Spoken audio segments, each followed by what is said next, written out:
Bismillahirrahmanirrahim. Assalamualaikum warahmatullahi wabarakatuh.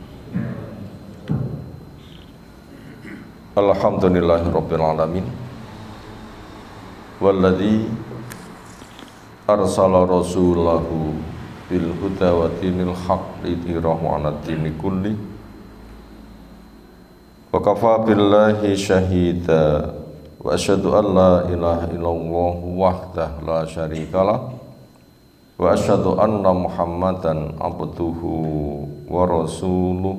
Allahumma shalli ala Muhammad wa ala alihi wa ashabihi wa man tabi'ahum bi ihsanin ila yaumiddin. Ya ayuhan nas ittaqu rabbakum alladzi khalaqakum min nafsin wahidah wa khalaqa minha zawjaha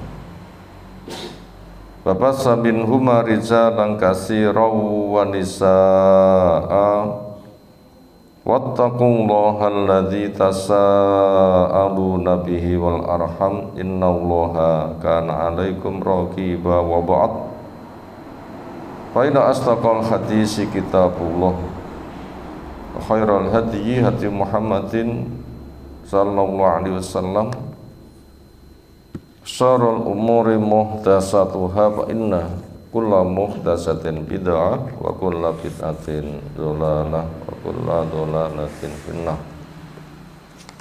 Ayyuhal ikhwah akramana subhanahu wa ta'ala, materi pertama kita kaji pagi hari ini insyaallah dari Syarhus Sunnah, dari As-Sunnah, dari Al-Islam. Apa artinya kata-kata di atas? Buku karya tulis Al-Imam Abu Muhammad Al-Hasan bin Ali bin Khalaf Al-Barbahari rahimahullah ta'ala yang meninggal tahun 329 Hijriah. Masuk kepada pembahasan zakat. Qala mu'allif rahimahullah ta'ala wa zakatu minadz-dzahabi wal fiddah. Zakat dari emas, entah bentuknya batangan atau perhiasan, wal fiddah dan perak. Masalah bentuk macam-macam, yang penting logamnya dia adalah perak. Wasamari dan buah-buahan. Ciri khas buah-buahan yang ada zakatnya adalah yang bisa disimpan. Tamar, kurma sudah dikeringkan.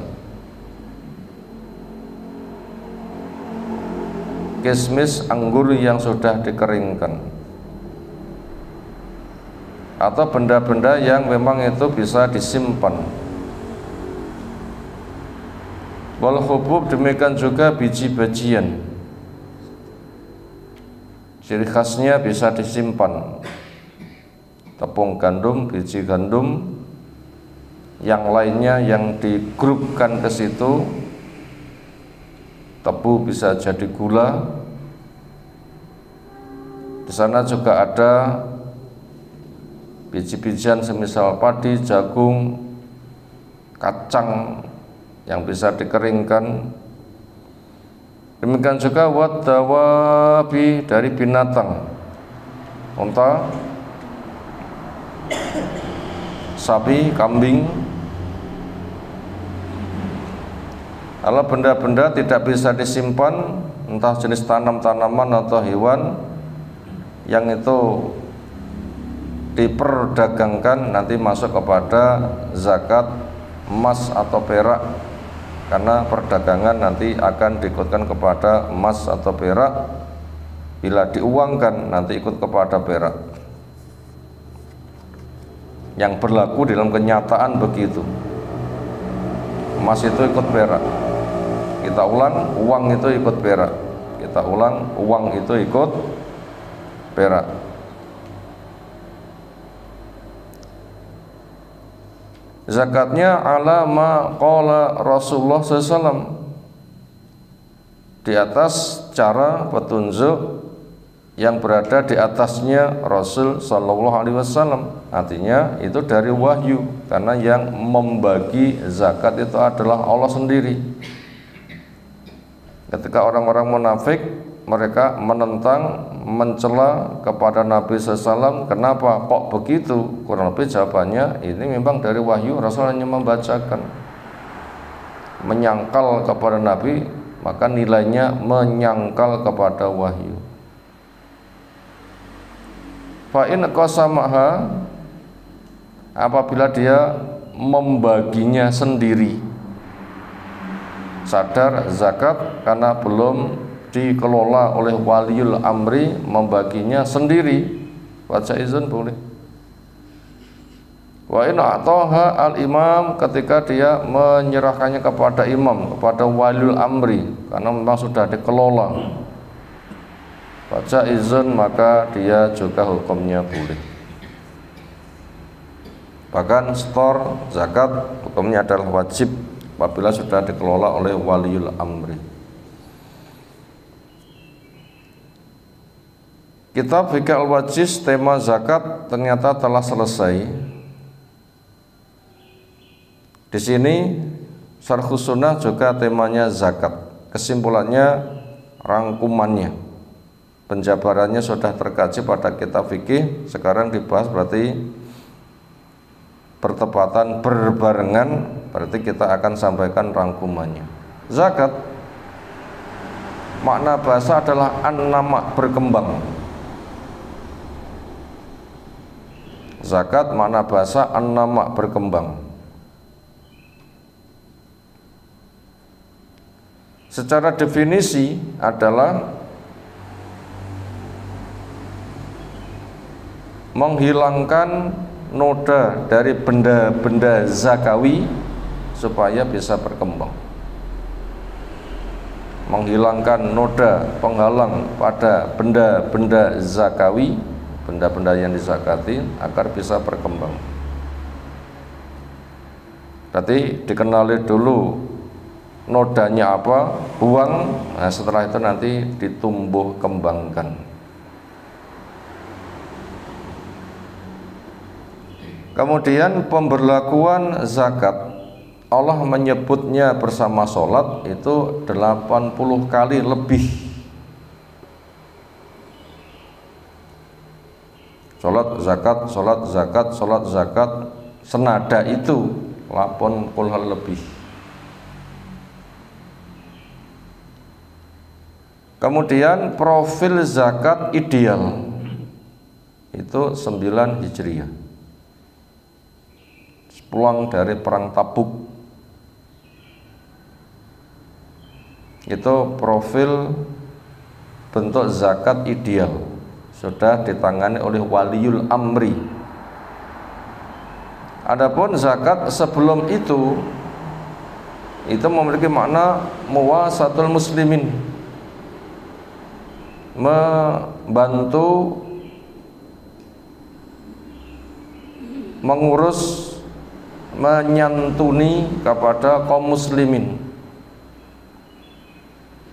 Bentuknya belum ada bentuk tertentu, profil tertentu. Siapa punya kelebihan bantu kepada yang kekurangan. Siapa yang punya kelebihan bantu kepada yang kekurangan. Nah itu kebutuhannya banyak tuh, makan, minum, untuk pembebasan budak, hutang, kebutuhan orang hidup. Itu profilnya.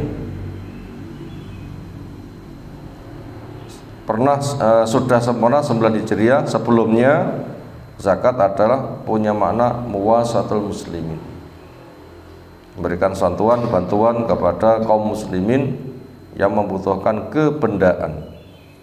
Kedudukan zakat di dalam Islam, dia adalah rukun Islam yang ketiga, kadang diurutkan yang keempat.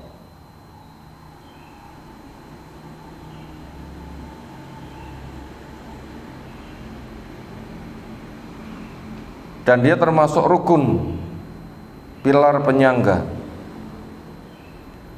Lalu bagaimana hukum orang yang tidak zakat? maka hukum orang tidak zakat macam-macam. Belum tahu, akhirnya tahu, ketika belum tahu itu tidak zakat, cukup diberitahu, oh bakno wajib toh, kemudian tandang, selesai, hukumnya seperti itu. Yang kedua, sudah tahu wajibnya sengaja mengadakan pembangkangan, diomongi ra kena, itu dianggap murtad, tangkap, masuk penjara, tunggu 3 hari, atau buat bunuh.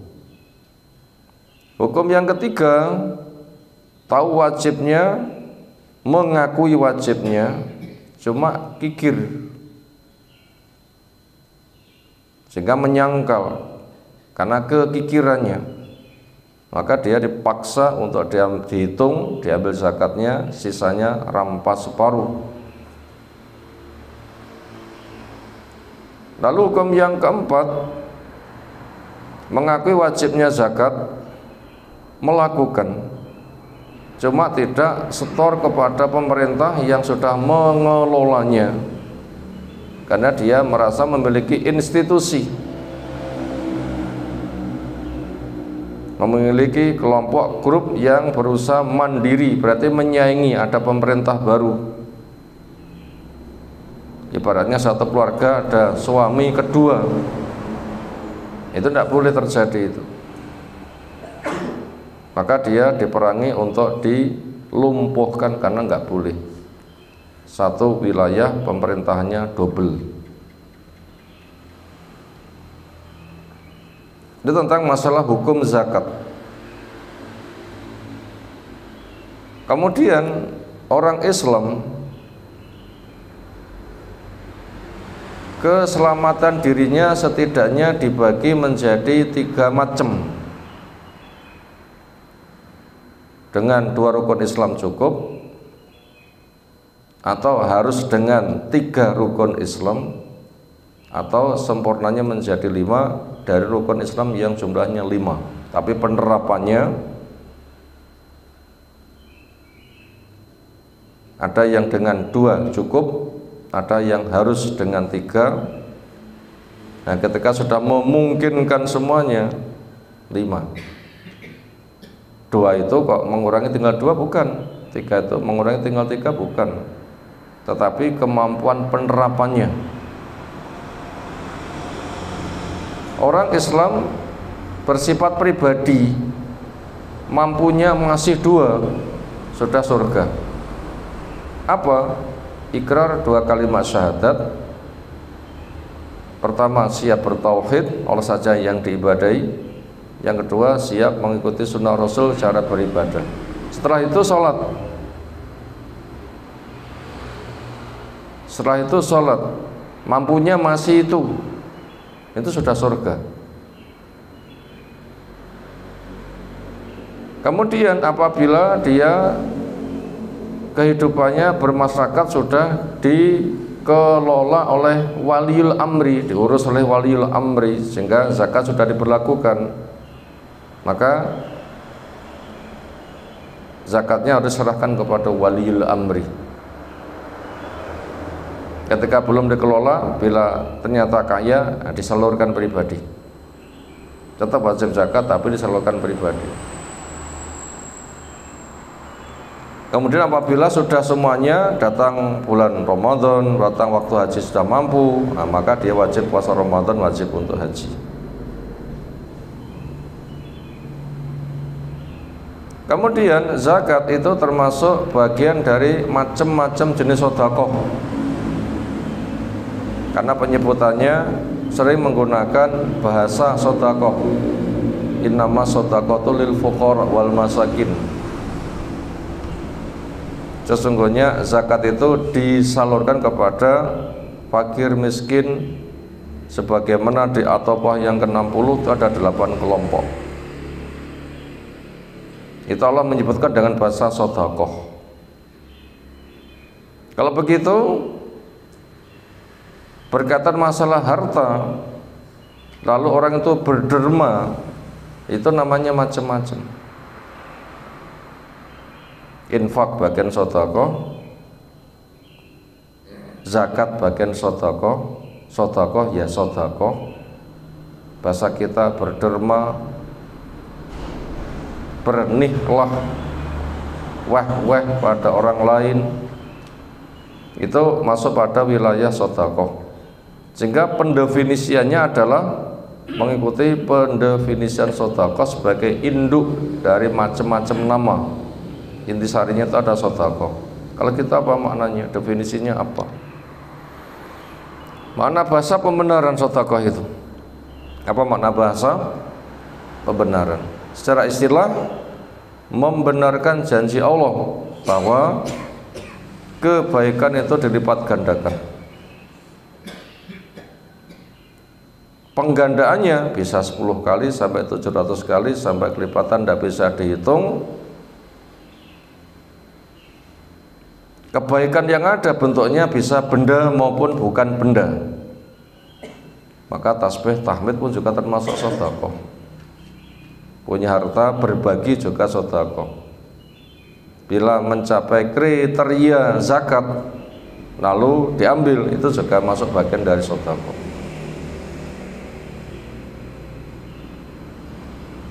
Kemudian waktu orang bersedekah kapan? Pertama bisa per detik, karena kita selalu hidup untuk beribadah. Tasbih, tahmid, zikir itu kan juga sedekah. Senyum, salam, sapa, wajah ceria termasuk bagian dari sedekah. Itu bisa per detik. Demikian juga bisa setiap kali mendapatkan masukan rezeki. Mimma razaqnahum yunfikun. Saat mendapat masukan segera disisihkan, persentasenya nggak ditetapkan. Maka semakin semangat beramal akan semakin besar, karena asli harta yang disedekahkan. Sehingga mati nanti akan dibawa, yang belum disedekahkan mati nggak dibawa. Dan orang itu butuh teman harta di dalam kubur, hartanya yang sudah disedekahkan. Di situ mendorong untuk gemar sedekah. Kenapa? Karena kamu pengen kaya, asli kaya yang kamu sedekahkan.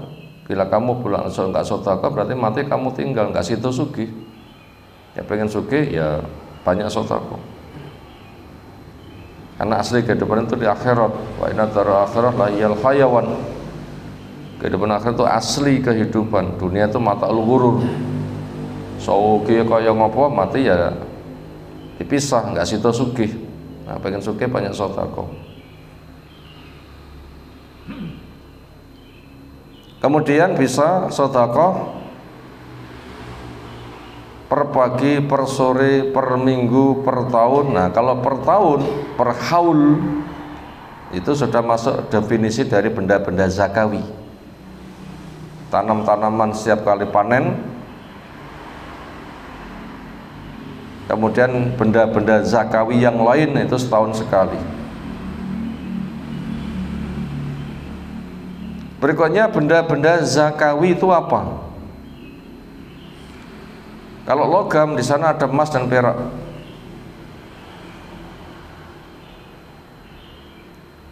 Kemudian benda-benda yang diperdagangkan nanti ikut kepada perak.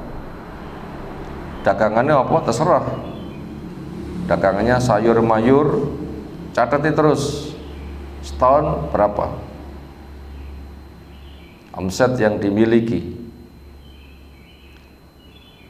Ternak selain yang disebutkan, semisal ayam, puyuh, jangkrik, atau semisalnya, itu dimasukkan dalam perdagangan. Setahun nanti akan ditotal. Itu masuk pada pembahasan emas perak, aneka ragam perdagangan. Kemudian buah-buahan yang disebutkan sebagai contoh adalah kurma dan anggur yang masing-masing bisa dikeringkan. Lalu bila ada benda-benda lain termasuk samar, ciri khasnya itu memang bisa diawetkan. Nah, nanti juga bisa dikenakan zakat walaupun ada khilaf.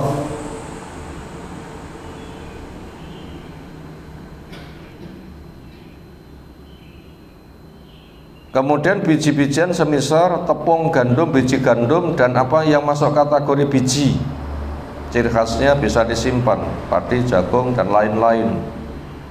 Tebu bisa jadi gula masuk. Demikian juga ternak, di sana ada onta, sapi, kambing dengan kriterianya selebih dari binatang di atas, orang memeliharanya sebagai program perdagangan, nanti zakatnya ikut perdagangan. Zakatnya emas 20 dinar atau 5 awak.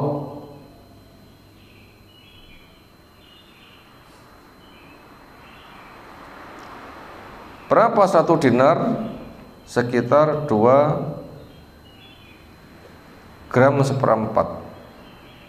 20 berarti 85 graman. Nanti kurusnya uang sesuai dengan kadar emas. Kalau perak itu 200 dirham. Berapa 1 dirham? Sekitar 3 gram perak. 1 dirham itu berapa? 3 gram perak. Ini boleh dicatat ini, karena menyangkut dengan keuangan. Karena uang nanti bisa dikuatkan kepada perak, sehingga nanti bisa lihat kepada keuangannya, tabungannya. 1 dirham itu sekitar digenapkan 3 gram perak. 1 gram perak harganya berapa? Sekitar 4 rial Saudi. 1 rial berapa? Sekitar 4.000. Jadi kalau gitu 4.000 ping 4 ping 3 ping 200. 4.000 kali 4 berapa? 16.000 kali 3 berapa? 48.000 ping 200 berapa? 9.600.000. Orang sudah punya uang berputar 1 tahun, total berapa? Nanti bila dikuruskan ikut nilai 9.600.000, berarti sudah mulai kena zakat. Minimal 9.600.000 sudah kena zakat.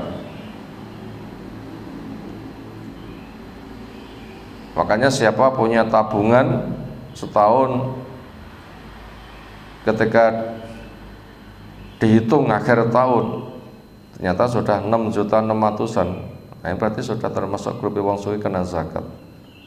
Nanti berapa ke atasnya yang tidak tahu, nah itu 2,5%. Kemudian untuk hasil tanam-tanaman itu zakatnya setiap kali panen. Apabila airnya gratis 10%, airnya berbiaya 5%. Itu ditinjau pada air, bukan biaya yang lain, pupuk, obat, dan macam-macam. Yang jadi standar nilai itu adalah air. Adapun kalau onta, zakatnya 5 onta 1 kambing, 24 onta 4 kambing, 5 kambing juga boleh. Karena setiap 5 itu 1, 20 berarti 4, 24 berarti yang 4 itu belum kena tapi mau dizakati boleh. Nanti 25 onta sampai 35 itu zakatnya onta betina umur setahun. 36 sampai 45 zakatnya onta betina umur 2 tahun. 46 sampai 60 zakatnya onta betina umur 3 sempurna. Onta 61 sampai 75 zakatnya onta umur 4 tahun sempurna.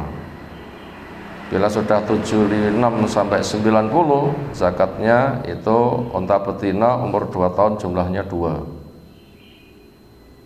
Nanti bila sudah 91 sampai 120 itu zakatnya onta betina sudah umur 3 tahun sempurna jumlahnya 2.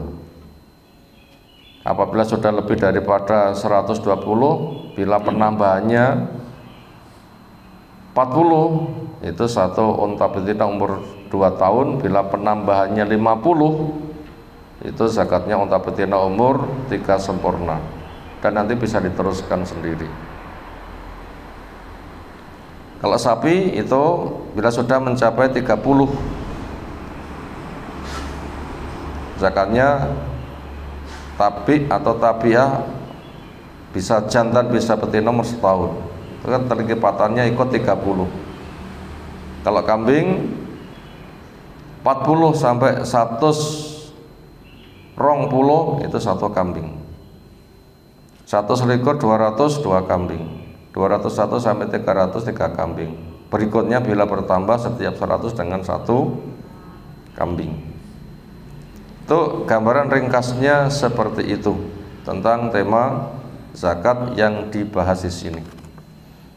Kemudian untuk kondisi rata-rata kita bila belum terkelola oleh waliul amri, maka zakatnya bisa dibagi mandiri. Adapun zakat fitri itu pemerintah tidak menyiapkan amil, maka kalau di masyarakat itu takmir masjid dikesankan dengan amil, itu sebenarnya mitra tolong menolong. Kalau amil zakat mal itu pemerintah, itu ada pos penerimaan zakat untuk para pegawainya. Tapi untuk zakat fitri enggak ada amilnya, lalu masyarakat bikin amil, maka apakah mereka itu diberi zakat fitri? Jawabnya lihat kondisi. Apabila dia termasuk orang yang berhak menerima zakat fitri, grup fakir miskin, maka dapat. Tapi apabila yang jadi amil sugih-sugih, maka dia bukan wilayah penyaluran zakat fitri, butuh dana yang lain. Yang paling selamat begitu, walaupun juga ada khilaf pembahasan masalah ini. Itu mungkin rangkumannya seperti itu, tema masalah zakat. Ditanggapi dulu silahkan.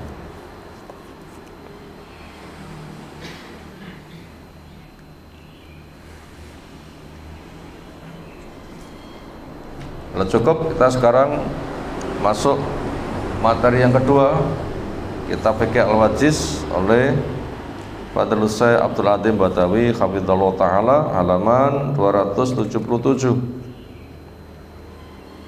Kitabul Hajj, kitab membahas masalah haji. Kitab adalah lembaran-lembaran kertas bertulis lalu dibendel. Ketika tulisannya tentang haji, maka namanya Kitabul Hajj. Penyebutan kitab sudah Allah turunkan, berarti penyebutan kitab dengan nama ini itu, maka itu perkara mubah, bukan perkara bid'ah. Ujung-ujungnya adalah isinya Al-Quran, Sunnah, pemahaman salaful ummah, cuma ketika digrupkan diberi nama masing-masing. Makna bahasa haji itu ziarah, kunjung, tur, wisata, tamasa, rihlah. Itu makna bahasa hajj. Makanya orang-orang yang umroh itu oleh tenaga keamanan panggil ya hajj, ya hajj, itu para pengunjung. Dan itu tidak menjadi lakop, nama panggilan. Walaupun masyarakat punya kebiasaan Pak Haji, Bu Hajah, mungkin sebatas kenangan, artinya itu sudah mengunjungi Baitullah, tapi itu enggak menjadi nama, enggak menjadi lakop. Tapi sebagian orang itu menjadikannya. Semisal orang itu punya gelar-gelar pendidikan, itu menjadi lakop. Tapi itu bukan perkara syariat, tapi sebatas untuk mengenal profil dia punya kepiawaian atau kespesialan apa. Lalu makna istilah haji adalah mengunjungi Ka'bah dengan ritual yang telah ditetapkan. Mengunjungi Ka'bah dengan ritual yang ditetapkan, dengan tata cara atau manasik yang telah ditetapkan. Itu makna istilah namanya haji. tentunya dalam rangka mendekatkan diri pada Allah. Kemudian haji, dia adalah salah satu rukun Islam dari 5 rukunnya. Salah satu dari 5 rukun Islam.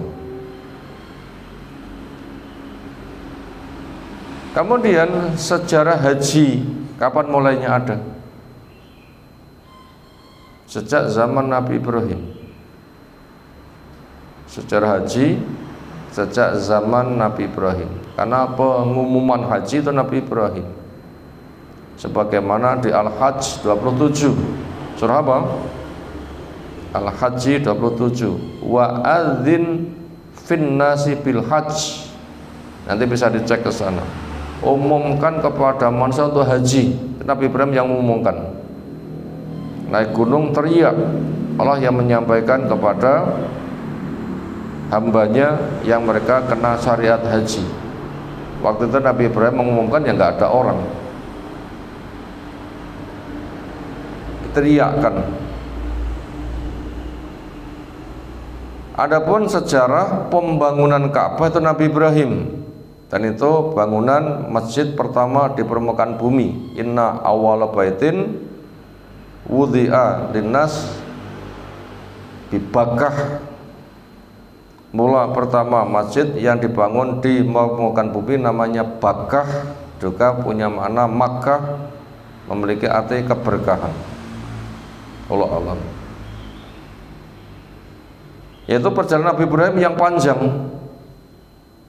Dakwah di tengah kaumnya, ada peristiwa pembakaran, Allah selamatkan, ada peristiwa hijrah, ada peristiwa akhirnya mendapatkan Hajar jadi istri yang kedua. Nggak berapa lama lahir Ismail, akhirnya ada kasus keluarga dipisah tempat yang jauh. Yang satu ditempatkan di Syam, yang satu ditempatkan di Mekah. Nabi Ibrahim kunjung sana sini. Kemudian ketika dilempatkan di Mekah, di lembah tanpa tanam tanaman, otomatis tanpa penduduk. Karena penduduk sana itu di sana ada tanam-tanaman berbuah, di situ ngumpul. Habis pergi dari tempat yang lain. Nah di lembah itu kan nggak ada, makanya tidak ada penduduknya.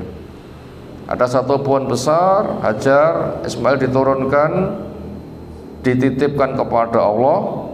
Akhirnya mereka mapan pikirannya. Kenapa? Allah yang ngurus.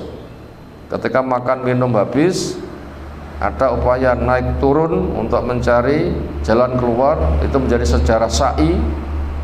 Kemudian ada sumur Zam-Zam, Allah turunkan ketika sudah naik turun 7 kali. Allah berikan air yang fungsi air Zam-Zam untuk minum bila diniati minum, jadi makan bila diniati makan, jadi obat bila diniati obat.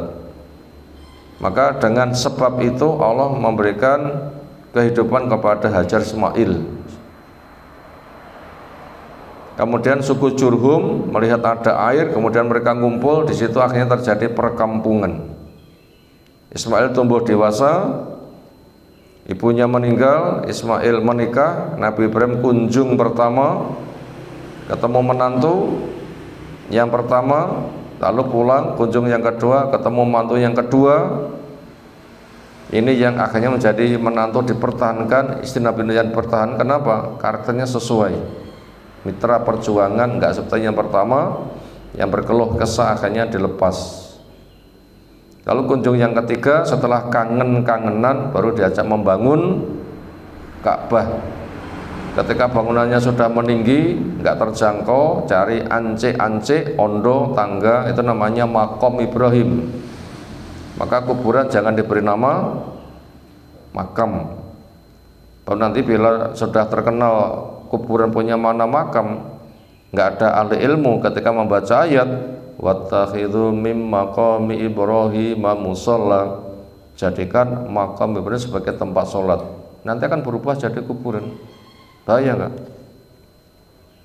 Makanya kuburan namanya makboroh, jangan diganti makam.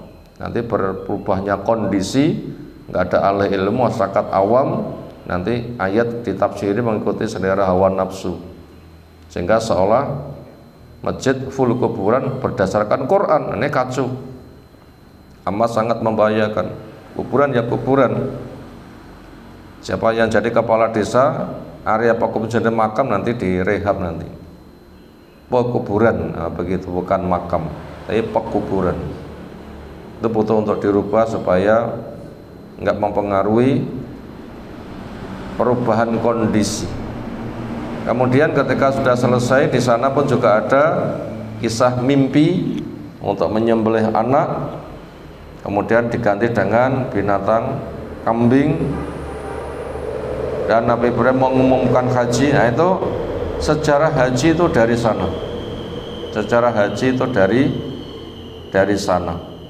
Jejak dari Nabi Ibrahim. Kemudian Masjidil Haram, penamaan Masjidil Haram sejak kapan?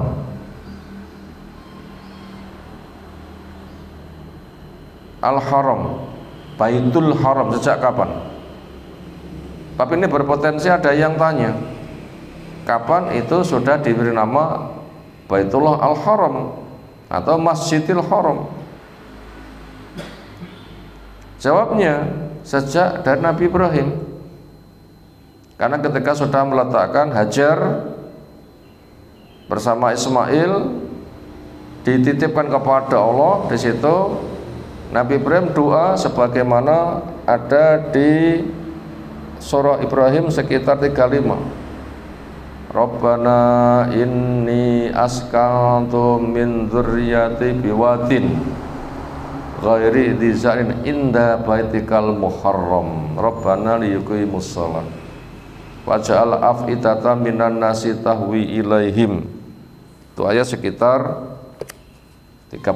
Nanti persisnya bisa dicek masalah ayat keberapa. Inda baitikal muharram, di dekat rumahmu yang diberi kemuliaan. Al-Muharram.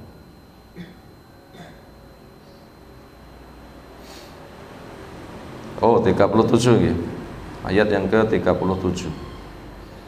Ya Allah, sesungguhnya saya menempatkan sebagian dari anak turunku di sebuah lembah tanpa tanam-tanaman di dekat rumahmu Al-Muharram. Ya Allah, supaya mereka menegakkan sholat, jadikan hati manusia condong kepada mereka. Beri mereka rezeki dari buah-buahan, semoga mereka syukur. Berarti Nabi Ibrahim sudah mengatakan di dekat rumahmu Al-Muharram. Nah, sejak itu namanya Masjidil Haram. Termasuk Nabi kita ketika Isra pun juga itu, Subhanalladzi asra bi abdihi minal masjidil haram ila masjidil aqsa alladzi barakna haulahu linuriyahu min ayatina aw kama qala ta'ala. Maksud si Allah yang memberjalankan hambanya di waktu malam dari Masjid Al-Haram menuju ke masjid yang ada di ujung jauh sana, yaitu Masjidil Aqsa. Nabi Ibrahim juga yang membangun setelah Masjidil Haram. Keduanya peradaban itu dari Nabi Ibrahim. Itu sejarah penamaan seperti itu. Kemudian ketika turun-temurun, akhirnya haji mengalami perubahan. Siapa yang bisa dibilang yang tertuduh mengadakan pengubahan? Siapa? Seorang raja yang kaya raya, yang setiap hari nyuguhkan makan kepada masyarakat. Kalau sekarang di Indonesia MBG, napa MBG? Makan bergizi gratis itu untuk anak-anak sekolah. Nah, dikala itu untuk masyarakat. Jadi lebih luas lagi, lebih kaya lagi, karena orang dulu itu lebih kaya daripada sekarang.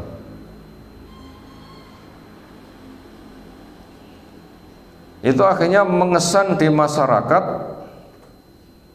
seolah apapun yang jadi keputusan raja masyarakat manut. Karena orang kafir menggunakan harta itu untuk menghalangi jalan Allah. Makanya bila kita dapat pemberian, kita cek dulu sing ngeweki sapa. Lek sing ngewaki oleh orang yang tidak kenal agama, yang dia punya program untuk mengubah simpatik sehingga nanti akan terdukung. Makanya hindari pemberian atau beri lebih baik supaya hati nggak condong kepada dia. Doa Imam Abdullah bin Mubarak, ya Allah jangan kau jadikan orang kafir punya jasa kepada saya karena hatiku akan condong dan simpatik. Itu ada doa dari Abdullah bin Mubarak, generasi tabi'in.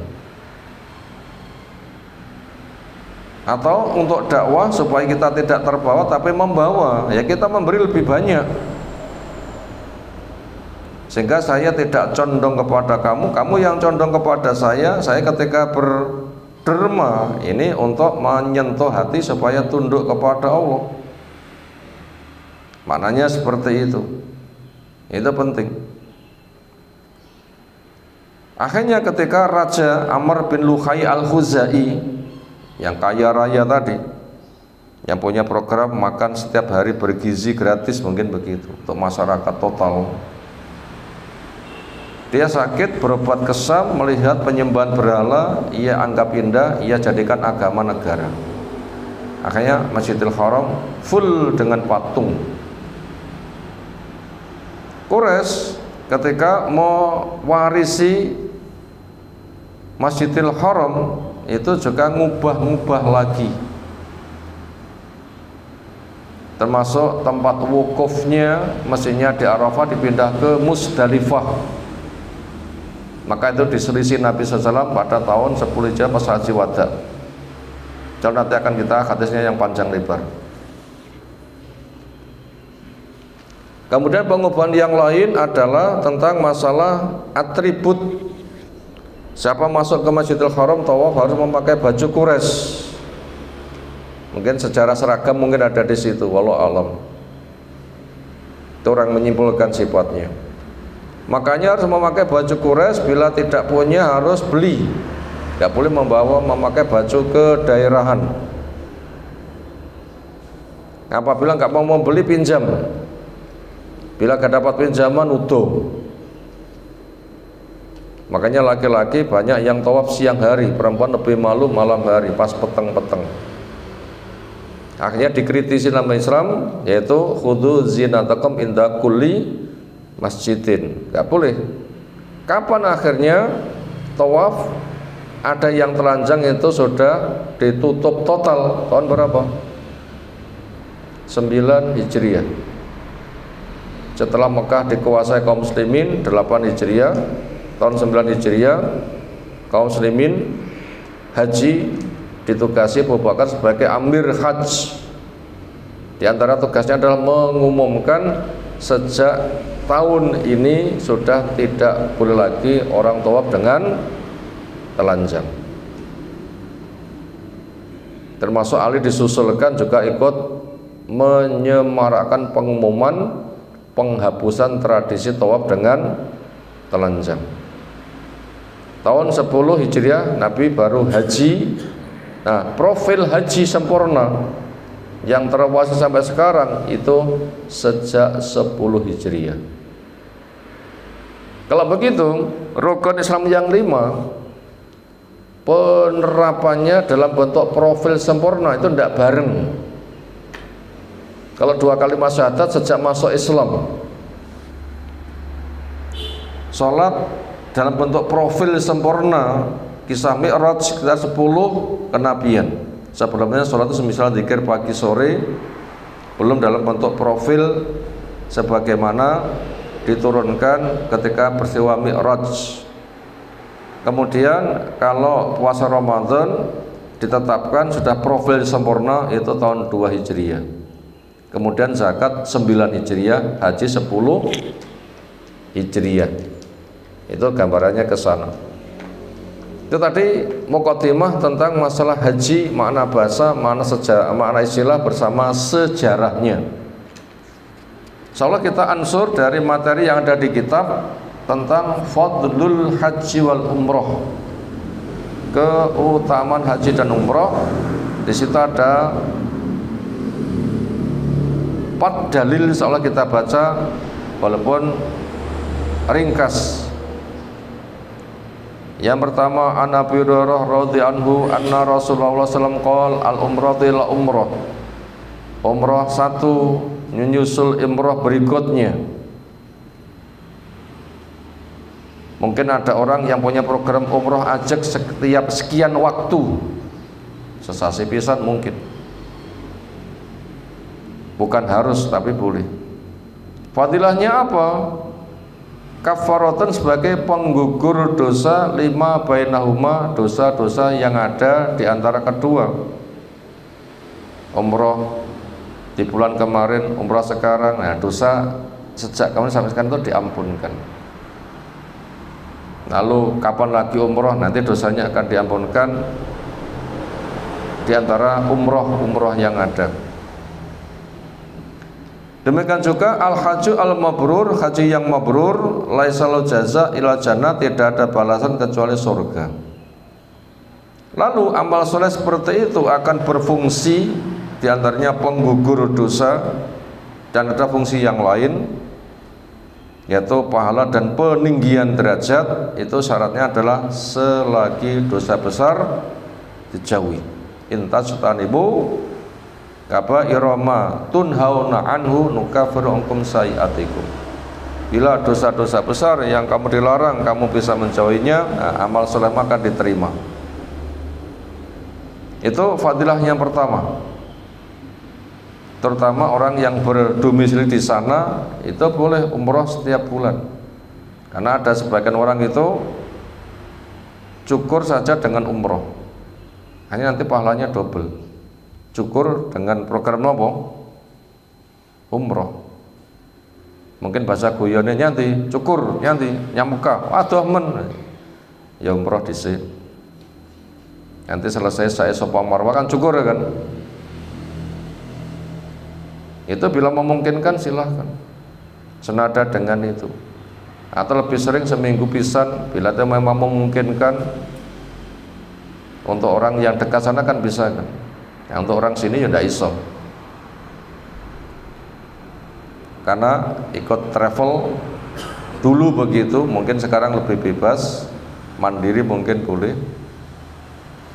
Yang jelas itu umroh seperti itu hukumnya sunnah, itu boleh berulang. Yang fadilahnya adalah jadi pengampunan dosa yang ada di antaranya. Yang kedua, Ibnu Mas'ud radhiyallahu anhu anna Rasulullah sallallahu alaihi wasallam tabi'u baina hajj wal umrah, iringkan antara haji dan umroh. Sudah haji, kapan lagi haji lagi? Haji pertama yang wajib, haji kedua itu sunnah. Iringkan satu umroh ke umroh yang lain. Umroh mandiri nggak ada kaitan haji, itu hukumnya sunnah. Fa innahuma yanfiyan adz-dzunub wal faqra, karena fadilah haji umroh itu akan meniadakan dosa dan kefakiran. Dosa gugur, fakir gugur.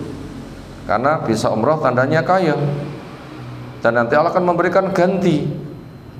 Karena mana qasa malun min shadaqah, hatta tidak kurang karena sedekah. Janji Allah, wa ma anfaqtum fahuwa yukhlifuh, apa yang kamu infakkan memberi ganti. Kama yanfil gir khabasal hadis, bagaimana tungku itu bisa menghilangkan kotorannya besi, wadhahab wal fiddah, emas dan perak. Jadi logam itu bila ada karat dibuang bersih kan. Ya, fungsinya amal soleh itu pembersih dosa. Walisa li hajatin mabruratin thawabun ila jannah, tidak ada balasan untuk haji yang mabrur kecuali surga. Berarti haji itu ada yang mabrur, ada yang tidak mabrur. Nanti kan ada kriterianya mabrur seperti apa, profilnya. Karena orang syirik ketika haji banyak, orang melanggar aturan haji itu banyak. Ucapannya jorok, perilakunya bikin gigir pada lingkungan, dan seterusnya. Itu ada kriteria haji yang tidak mabrur. Yang ketiga, Nabi Hurairah radhiyallahu anhu sami'tu Rasulullah SAW yaqul man hajja lillah, siapa sing haji ikhlas semata cari pahala dari Allah, walam yarfus walam yafsuk, mulutnya tidak berucap kata-kata jorok, perilakunya tidak menunjukkan perilaku fasik, meninggalkan ketaatan. Ini tanda-tanda haji mabrur, terjaga mulut, terjaga perilaku. Fadilahnya raja'a kayaumin waladat ummuh, dia akan pulang situasi dirinya bersih sebagaimana anak dilahirkan oleh ibunya, berarti nggak ada dosa. Tapi dengan catatan selagi dosa besar dijauhi. Hadis yang keempat, an Ibnu Umar radhiyallahu anhu qala Nabi sallallahu al-ghazi fisabilillah, orang yang perang itu masuk kategori fisabilillah. Wal hajj wal mu'tamir wafdullah, orang yang haji dan umrah itu tamunya Allah. Ta'ahum fa'ajabu, Allah mengundang mereka. Nah, mereka ngijabai undangan. Nabi Ibrahim yang mengundang pertama kali. Wasa'aluhu fa'atahum, mereka minta kepada Allah, Allah memberi. Nah, wukuf di Arafah itu intisari haji, itu adalah doa dan zikir. Itu tadi fadilah dari haji, umroh, dari 4 dalil yang telah kita baca. Untuk tema-tema berikutnya insya Allah bisa kita kaji menyusul, ditanggapi silahkan. Segera cukup istirahat. Subhanakallahumma bihamdika asyhadu an la ilaha illa anta astaghfiruka wa atubu ilaik. Assalamualaikum warahmatullahi wabarakatuh.